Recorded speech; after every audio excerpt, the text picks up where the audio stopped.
자면서 들으면 더 편안한 야담과 옛날 이야기. 오늘은 제주도에서 주막 일을 하는 초이라는 여인의 아름다운 사랑 이야기를 들려드립니다. 구독과 좋아요, 알림 설정도 잊지 말고 꾹 눌러주세요. 제주도의 한 마을에는 초이라는 아리따운 여인이 살고 있었습니다. 푸른 물결이 보이는 바다 앞에서 주막을 하고 있었지요. 얼굴만 예쁜 게 아니라 일손까지 좋아서 제주도에 사는 남정네들이라면 모르는 사람이 없을 정도였습니다. 초이에게는 남다른 비밀이 있었는데 바로 웬만한 남정네들보다 힘이 장사였던 것이었습니다. 한 번은 힘자랑하는 남정네가 커다란 바위를 갖다 놓았지요. 제주도에는 예전부터 힘겨루기 하는 풍습이 있었고 둥글둥글한 돌을 들어올리는 듬돌이 성행하였습니다. 이 남정네는 자신의 힘을 자랑한다면서 초이에게 구애를 하는 것이었습니다. 하지만 그럴 때마다 초이는 눈길 한 번 주지 않았답니다. 주막에서 술과 음식을 즐기는 남정네들은 초이가 왜 그렇게 반응하는지 알 수 있을 것 같았지요. 초이처럼 아리따운 여인이 힘만 장사라고 자랑하는 남정네를 좋아할 이유가 없다는 것이었습니다. 그러던 어느 날 곽간의 아들이 목을 축이겠다고 초이의 주막에 들렀습니다. 과거를 보러 한양으로 가기 전에 스승님을 뵙겠다고 찾아온 것이었지요. 수려한 외모와 부드러운 말투 덕분인지 제주도 여인들이 하나같이 곽간의 아들을 두고 수군거리는 것이었습니다.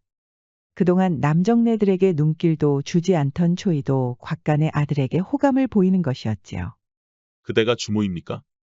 굉장히 젊어 보여서 주모의 여식인 줄 알았습니다. 초이는 처음으로 잘생긴 선비를 보니 가슴이 설렜답니다. 저는 초이라고 하옵니다. 이 근방에는 저만큼 주막을 잘하는 처자는 없지요. 충청도에 있는 곽간에에서 왔습니다. 집에서나 이웃에서나 모두 저를 재우라고 부르지만 그냥 곽선비라고 부르십시오. 낭자가 이렇게 험한 일을 하다니 놀라우면서도 대견하기도 합니다. 어엿한 도련님이 웃어주니 그런 걸까요? 초이는 괜히 웃음이 나오는 것이었습니다. 여기까지 오시기 힘드셨을 텐데 여기 처소를 마련하셔도 괜찮습니다.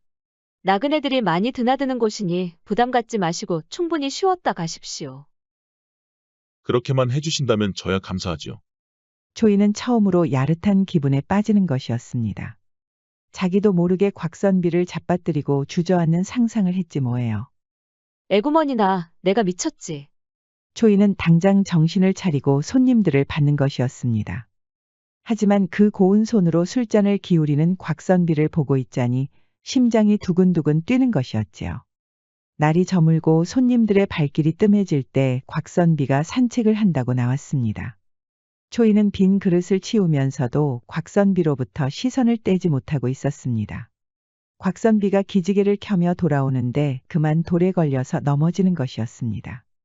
초이는 자기가 걸려서 넘어진 것처럼 화들짝 놀라 곽선비에게 쪼르르 달려갔지요. 선비님 괜찮으십니까? 미안하오 낭자. 제가 칠칠 맞지 못하게 남사스러운 꼴을 보였구려. 그런 말 마십시오. 곽선비는 무릎이 까져서 찢어진 옷틈 사이로 피가 나고 있었습니다. 당장 소독해야겠습니다. 초이는 곽선비를 부추겨 방으로 들어가는 것이었습니다. 곽선비는 폐를 끼쳤다면서 스스로 소독하겠다고 고집을 부리는 것이었습니다. 초이는 곽선비의 지조를 엿보고는 더욱더 설레기 시작한 것이었지요. 선비님, 제가 이래봬도 해녀 어머니와 평생 장사를 해오신 아버지 덕분에 안 해본 일이 없습니다. 선비님은 당장 쉬셔야 하니 소독같이 거추장스러운 일은 제게 맡기십시오. 내일 아침 일찍 일어나서 스승님을 찾아뵈어야 하지 않겠습니까? 낭자는 참 친절하구려. 이럴 줄 알았다면 진작에 제주도에서 공부를 하면 좋았을 것을. 곽선비는 실수라도 한 것처럼 얼굴이 빨개지는 것이었습니다. 초이는 그런 곽선비가 더 가슴을 뛰게 하는 것이었지요. 그리고는 본능적으로 곽선비의 볼을 매만졌습니다. 곽선비도 아리따운 초이에게 반해버려서 금세 손을 덥석 잡는 것이었지요. 초이는 어릴 때부터 몸이 단련된 덕분에 그 자태가 매우 아름다웠답니다. 여인의 피부결이 그리웠던 것일까요? 곽선비는 초이의 속살을 만지면서 이루 말할 수 없는 감동을 하는 것이었습니다. 초이도 그간 열심히 일만 한 탓인지 남정네의 손길이 그리워 미치는 줄 알았지요. 초이는 상상했던 것처럼 곽선비를 잡아뜨리고는 그것부터 탐하고 맛을 보는 것이었습니다. 초이에 빨아들이는 힘에 곽선비는 거의 혼절을 하는 것이었지요. 손님은 이제 없지만 초이의 절구질의 주막은 매우 요란했던 것이었습니다. 새벽에는 풀벌레의 울음소리가 잠잠하게 들리지요. 초이의 주막도 비슷한 풍경이었답니다. 그런데 그 늦은 새벽에 초이가 조심히 밖으로 나오는 것이었습니다. 주변을 두리번거리던 초이는 곽선비가 넘어진 바닥을 유심히 살피고 있었습니다. 이것 때문에 우리 선비님이 넘어진 게로구나. 초이는 소매를 걷더니 그 여리여리한 팔뚝을 꺼내는 것이었습니다. 그러더니 바닥에 박힌 큼지막한 바위를 쑥 빼내는 것이 아니겠어요. 일전에 천하장사가 들었던 그 듬돌만한 바위를 공깃돌처럼 가볍게 들어 흔드는 것이었습니다. 못된 것, 저리 꺼지거라. 초이는 자기보다 세곱절은 큰 바위를 바닷가 근처로 던져버리는 것이었습니다. 다음 날 이제 초이의 주막에 단골이 된 손님들이 바위가 빠진 바닥을 신기하다는 듯 유심히 보고 있었습니다. 그거 참 신기하구먼. 어제까지만 해도 그 큰 바위가 여기 박혀 있었는데 말이야. 얼마나 컸길래 이 난리야. 자네 집 앞에 있는 듬돌만큼 큰 것 같던데. 예끼 이 사람아, 그렇게 큰 돌이 어떻게 하루 만에 사라질 수가 있는가. 도깨비가 갑자기 낚아챘으면 모를까. 이제는 아이와 노인들 가릴 것 없이 바위가 빠진 바닥을 구경하는 것이었습니다. 초이는 깜빡하고 돌을 빼낸 흔적을 지우지 못한 것이었습니다. 이게 다 곽선비에게 반해서 정신을 못 차린 탓이었지요. 곽선비는 예정대로 스승님을 뵙고 돌아왔습니다. 초이는 곽선비가 바로 떠날까봐 노심초사하고 있었답니다. 평소처럼 곽선비가 식사를 하고 있는데 험상궂게 생긴 사내들이 저벅저벅 걸어오는 것이었습니다. 이보시오 초이 남자. 아무리 생각해봐도 이 딸썩이를 싫어하는 이유를 알 수가 없소이다. 힘이면 힘, 재물이면 재물, 부족할 것 없는 이 딸썩이에게 시집을 올 수 없는 이유가 무엇이오? 초이는 늘 그런 것처럼 눈길도 주지 않는 것이었습니다. 그러자 달썩이가 데려온 사내들이 갑자기 행패를 부리는 것이었지요. 초이 남자, 오늘은 절대로 이렇게 떠날 수가 없소이다. 사나이 자존심이 있지. 어떻게 눈길 하나 주지 않고 이대로 보낼 작정이오? 그러자 초이가 무겁게 입을 열었습니다. 나는 댁한테 할 말 없으니 옆에 있는 그 팔불출들이나 데리고 떠나시지요.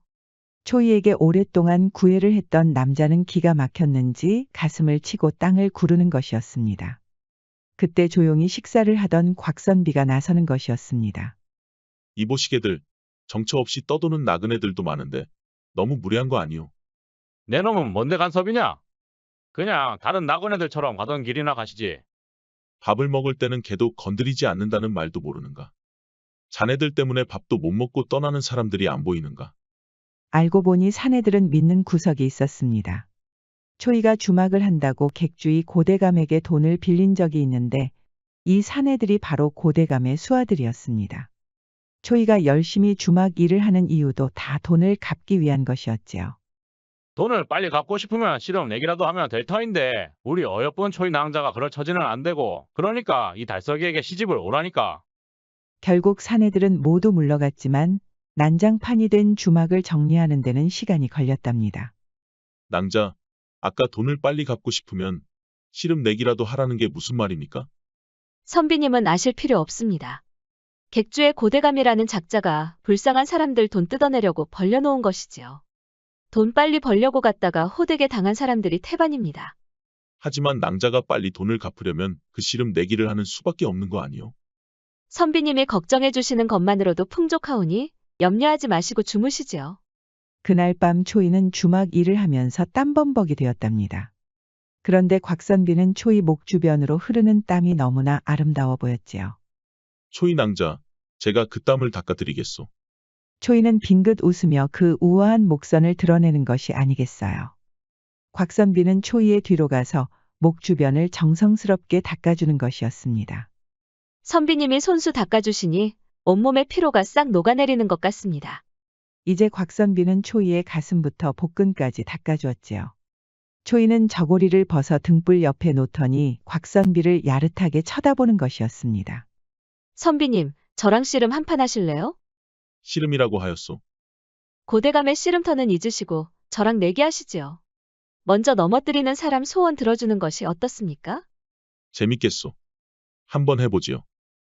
곽선비는 바로 바닥으로 넘어뜨리려고 했지만 얄궂게도 초이가 먼저 다리를 잡고 걸어 넘어뜨렸습니다. 곽선비는 속은 게 분했지만 초이에게 깔리는 게 너무나 행복했답니다. 선비님, 제가 먼저 잡아뜨렸으니 소원 들어주시지요. 소원이 무엇이요? 선비님과 신나게 놀아보고 싶으니 오늘만큼은 과거 공부는 꿈도 꾸지 마시지요. 초이는 곽선비의 바지를 등불 옆으로 던져버리더니 또 한 번 달콤한 맛을 느끼는 것이었습니다. 무럭무럭 자란 가지처럼 왕창 커져버린 덕분일까요? 초이는 덥석 물어버리고는 절구질에 더욱 신이 난 것이었습니다. 그렇게 땀을 뻘뻘 흘리며 뜨거운 밤을 보냈답니다. 초이는 행복한 얼굴로 잠을 자고 있었지만 곽선비는 좀처럼 잠이 오지 않았습니다. 과거에 급제하면 다시 돌아올 요량이었지만 초이가 빚진 돈을 꼭 갚아주고 싶었지요. 과거를 앞두고 초이 낭자가 왜 이렇게 눈앞에서 아른거리는 것인가? 아무래도 내가 초이 낭자를 위해 나서야겠어. 곽선비는 날이 밝은 대로 주막을 나섰습니다. 초이는 그저 산책을 가겠거니 했지만 사실 씨름 내기를 하러 가는 것이었지요. 이제 막 사랑하게 된 초이를 위해 대신 돈을 갚으려는 것이었습니다. 곽선비는 과거를 보기 위해 열심히 책을 읽었지만 체력 단련도 게을리하지 않았지요. 강경한 아버지 덕분에 무예까지 익혀서 웬만한 사내들도 거뜬히 싸움에서 이겨낼 수 있었습니다. 내가 갑자기 돈을 가지고 오면 초이 낭자가 많이 좋아하겠지. 곽선비는 부푼 가슴을 안고 씨름터로 향했습니다. 씨름터는 곽선비가 예상한 것보다 더 많은 사람들이 모여 있었습니다. 씨름이 시작될 때마다 사람들 사이에서 돈을 세는 소리가 아주 요란하게 들렸지요. 곽선비는 씨름 내기에 필요한 절차를 마치고 삿발을 허리에 차는 것이었습니다. 초이 낭자, 조금만 기다리시오. 곧 그대가 빚진 돈은 모두 갚아주겠소. 곽선비는 당당하게 모래터 위로 올라갔는데 상대가 만만치 않게 덩치가 큰 사내였답니다. 곽선비는 무예를 익힌 덕분에 강력에서 밀리지 않는 것이었습니다. 힘겹게 안다리 걸기로 이긴 곽선비는 승리감에 빠져 포효를 하였지요. 구경꾼들이 흥을 맞춰주자 처음으로 성취감이라는 것을 깨달았답니다. 이제 내기로 번 돈을 초이에게 가져다 주기만 하면 되는데 구경꾼들의 응원이 잦아들지 않는 것이었지요. 다음 상대를 이기면 지금의 세곱절을 받는 것이었습니다. 그 돈이라면 초이에게 더 나은 주막을 지어줄 수도 있었지요. 곽선비는 욕심이 날 수밖에 없었습니다. 그래 줬소. 그대들의 부응에 보답하겠소. 곽선비가 다시 삿발을 허리와 다리에 꽁꽁 묶어서 나오자 구경꾼들이 더 크게 환호했습니다. 곽선비는 이토록 몸이 뜨겁게 달아올랐던 적이 처음이었지요. 그 때문에 더욱더 용기가 나는 것이었습니다. 곽선비의 다음 상대는 나이가 든 중년의 남자였답니다. 딱 봐도 곽선비에 비해 덩치도 작아 보였습니다. 보아하니 젊은 친구치고는 썩 쓸모가 있다구나. 곽선비는 절로 피식하고 웃음이 나오는 것이었습니다. 덩치도 작고 나이도 많은 사람을 이기는 건 식은 죽 먹기나 다름없다고 여긴 것이었습니다. 왜 웃는 것인가? 이 나이든 아저씨를 오히려 불쌍히 여겨야 하지 않겠나? 예 어르신, 무시한 것은 아니니 오해하지 마십시오. 곽선비는 이 나이든 아저씨를 쓰러뜨릴 것을 생각하니 괜히 미안해지는 것이었습니다.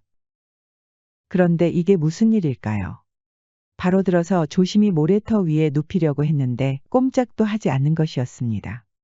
곽선비는 이상해서 다시 한번 삿발을 잡고 힘껏 들어 올리려고 했지만 여전히 바위처럼 꿈쩍도 하지 않는 것이었습니다.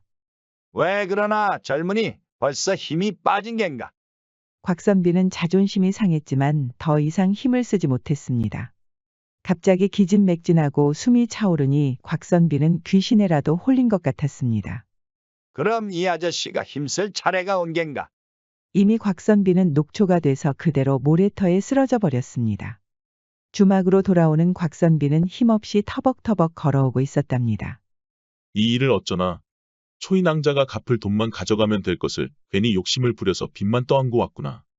한참 손님들의 식사를 내오던 초이는 곽선비가 힘없이 걸어오자 놀랐답니다. 아니 선비님, 어디를 다녀오시는데 이렇게 기운이 없으십니까? 곽선비는 너무나 미안해서 바로 눈물을 흘리는 것이었지요. 그날 밤 곽선비는 모든 사실을 털어놓았습니다. 선비님, 너무 마음에 담아두지 마십시오.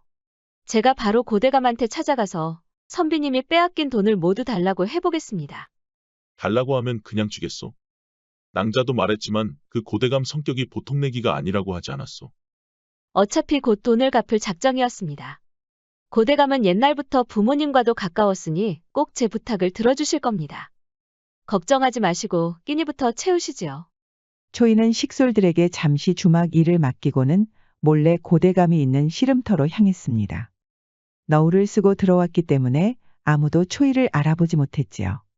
씨름터는 여전히 내기 때문에 요란스러웠답니다. 초이는 너울을 벗고 고대감 앞에 섰습니다. 아니, 이게 누구신가? 그 유명한 초이 낭자가 아니신가? 닥쳐라 이놈. 선비님한테 속임수를 써서 그 많은 돈을 빚지게 하다니 용납할 수 없다. 초이는 갚아야 할 돈을 꺼내 고대감 앞에 던지는 것이었습니다.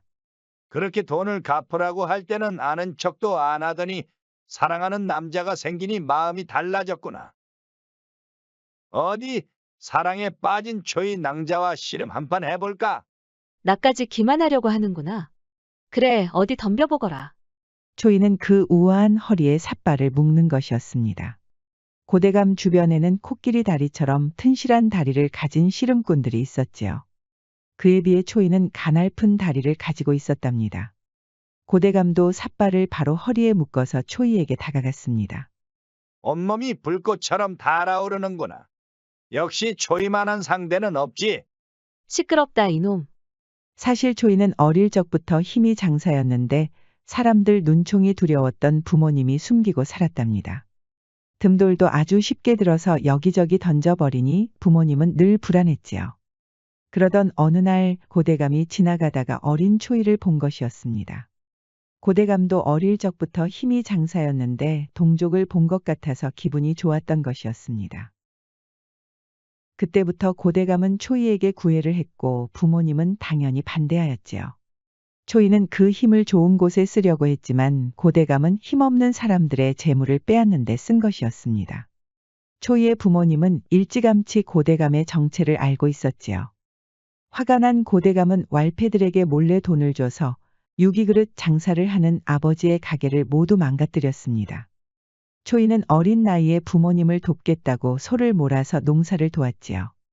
고대감은 계속 초이를 힘들게 하면서 구애를 하고 있었습니다. 그럴 때마다 초이는 고대감의 청혼을 거절하고 객주에서 돈을 빌려 지금의 주막을 하게 된 것이었습니다. 그 객주가 고대감의 소유라는 것은 뒤늦게 알았습니다. 다시 그때로 돌아간다면 죽으면 죽었지. 절대 돈을 빌리지 않았을 것이다. 그러니까 나와 혼례를 올렸다면 그 고생은 할 필요가 없었지 않았나? 우리 둘이 힘을 합치면 못할 것이 없어. 지금이라도 내 손을 잡고 전국에서 가장 부유한 객주를 만들어보는 것이 어떤가? 닥치거라 이놈. 오늘이야말로 내 놈 코를 납작하게 만들어버릴 것이다. 고대감은 역시 만만치 않았지만 사랑의 힘이 더 위대했지요. 초이는 태어나서 처음으로 가장 많은 힘을 쏟아부었고 고대감을 쓰러뜨리는 데 성공했답니다. 고대감은 분한 나머지 덩치가 큰 부하들을 시켜서 초이를 해치려고 하였지요. 그때 저 멀리서 거대한 모래바람이 불어오는 것이 아니겠어요. 고대감뿐만 아니라 초이도 저렇게 거대한 모래바람은 처음 보는 것이었습니다. 자세히 보니 곽선비가 가운데에서 앞장을 서고 있었고 양옆으로 삽과 곡괭이를 든 나그네들이 달려오는 것이었습니다. 그동안 초이의 주막에서 신세를 졌던 수많은 나그네들이었습니다. 그 중에는 돈이 없어서 노비로 팔려갔던 사람들도 있었고 어릴 때 부모를 여행 고아들도 있었습니다. 그 수가 엄청 많았지만 초이가 다 아는 얼굴들이었습니다. 낭자, 말도 없이 저를 빼면 섭하지요. 선비님, 이 나그네들은 다 어떻게 데려오셨습니까? 낭자가 사라진 것을 알고 무엇을 할지 알 것 같았소. 그래서 주막 근처에 살고 있는 나그네들을 모두 불러 모았지요. 초이는 너무나 감동해서 눈가가 촉촉해지는 것이었습니다. 고대감은 바로 부하들에게 싸우라고 지시했지만 이어서 포졸들이 말을 타고 달려오는 것이었습니다. 곽선비가 고대감의 불법적인 고리대금을 증자로 찾아내고 관가에 신고를 한 것이었지요. 그렇게 고대감은 포졸들에게 잡혀갔고 씨름으로 억울하게 빚을 진 사람들도 해방이 되었답니다. 이후 곽선비는 한양으로 올라가 과거에 급제하였지요. 초이는 변함없이 주막 일을 열심히 하고 있었습니다. 그런데 과거에 급제한 곽선비가 통 소식이 없는 것이었습니다. 이제 초이가 곽선비를 기다리고 있다는 건 모르는 사람들이 없을 정도였습니다. 지나가는 아낙네들이나 할아버지들도 저 멀리 바다를 내다보는 초이가 가여운 것이었습니다. 하지만 초이는 곽선비가 관가에서 바쁘게 일한다고 믿고 묵묵히 주막 일을 하고 있었습니다. 그러던 어느 날 제주도에 새로운 목사가 온다는 소문이 돌았습니다. 초이는 그러려니 했는데 새로 온 목사가 주막에 온다고 하니 모두가 난리가 난 것이었습니다. 멋진 국운복을 입은 목사가 헛기침을 하며 주막에 들른 것이었습니다. 나그네들이 일제히 일어나 고개를 숙이고 있는데 초이만 바삐 음식을 만드는 것이었습니다. 포졸들은 초이에게 괘씸하다고 했지만 제주 목사가 제지하며 초이 앞에 다가갔습니다. 낭자, 그 화끈한 성격은 여전하시군요. 초이는 익숙한 목소리에 눈이 휘둥그레지는 것이었습니다. 선비님, 분명히 오실 줄 알았습니다. 낭자와 함께 살기 위해 이곳 제주 목사로 왔소. 원래는 한양에서 일하게 되었지만 제주로 보내달라고 하소연한 끝에 이렇게 오게 되었소. 그동안 제가 어떻게 했는지 알면 또 나를 잡아뜨리고 싶을 것이오. 이제 나와 혼례를 올려주시겠소? 초이는 눈물을 흘리며 곽선비의 품에 안겼답니다.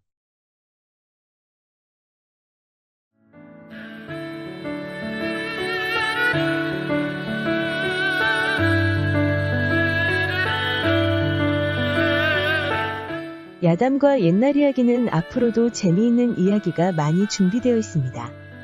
다른 영상도 재미있게 봐주시고 구독과 좋아요, 알림 설정도 잊지 말고 꼭 눌러주세요. 그럼 여러분 모두 오늘도 행복하고 즐거운 시간 보내세요.